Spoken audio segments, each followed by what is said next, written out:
வெள்ளம், நிலச்சரிவால் பேரழிவை சந்தித்துள்ள இலங்கையில் உயிரிழந்தோர் எண்ணிக்கை 410 அதிகரித்துள்ளது. இலங்கைக்கு தேவையான உதவிகளை இந்தியா வழங்கும் என்றும் பிரதமர் மோடி உறுதியளித்துள்ளார்.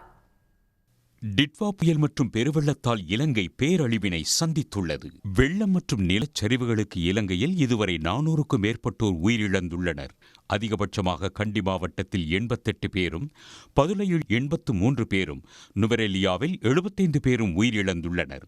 330க்கும் மேற்பட்டவர்களை காணவில்லை என்று அதிகாரிகள் தெரிவிக்கின்றனர். மழை நின்ற பிறகும் பெரும்பாலான பகுதிகள் வெள்ளத்தின் பிடியில் சிக்கி உள்ளன. இதனால் மீட்பு மற்றும் நிவாரணப் பணிகள் போர்க்கால அடிப்படையில் நடைபெற்று வருகின்றன.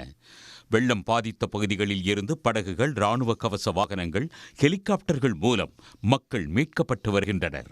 வெள்ளத்தில் அடித்துச் செல்லப்பட்டு காணாமல் போனவர்களை தேடும் பணியில் மீட்புப் படையினர் ஈடுபட்டுள்ளனர்.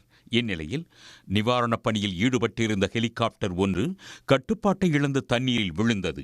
உடனடியாக அப்பகுதி மக்களின் உதவியுடன் இராணுவத்தினர் ஹெலிகாப்டரை கயிறு கட்டி மீட்டனர்.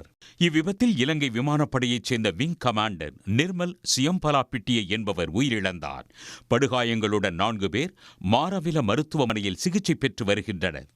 இலங்கையின் 7 மாவட்டங்களில் சுமார் 70 இடங்களில் நிலச்சரிவு ஏற்பட்டுள்ள நிலையில் அப்பகுதிகளுக்கு பொதுமக்கள் செல்ல வேண்டாம் என்று பேரிடர் மேலாண் படையினர் தெரிவித்துள்ளனர். இலங்கையின் மீட்பு மற்றும் நிவாரணப் பணிகளுக்கு உலக நாடுகள் உதவ வேண்டும் என அதிபர் அனுரகுமார திசநாயக்கா வேண்டுகோள் விடுத்துள்ளார். இந்நிலையில் புயலால் பாதிக்கப்பட்ட இலங்கை மக்களுக்கு உதவிடும் வகையில் முதல் கட்டமாக 21 டன் நிவாரணப் பொருட்களையும், மீட்புப் பணிக்காக 80 தேசிய பேரிடர் மீட்புப் படை வீரர்களையும் இந்தியா அனுப்பி வைத்துள்ளது. மேலும் அதிபர் அனுராவை தொடர்பு கொண்ட பிரதமர் நரேந்திர மோடி வெள்ளத்தால் ஏற்பட்டுள்ள பாதிப்புகள் குறித்து கேட்டறிந்தார்.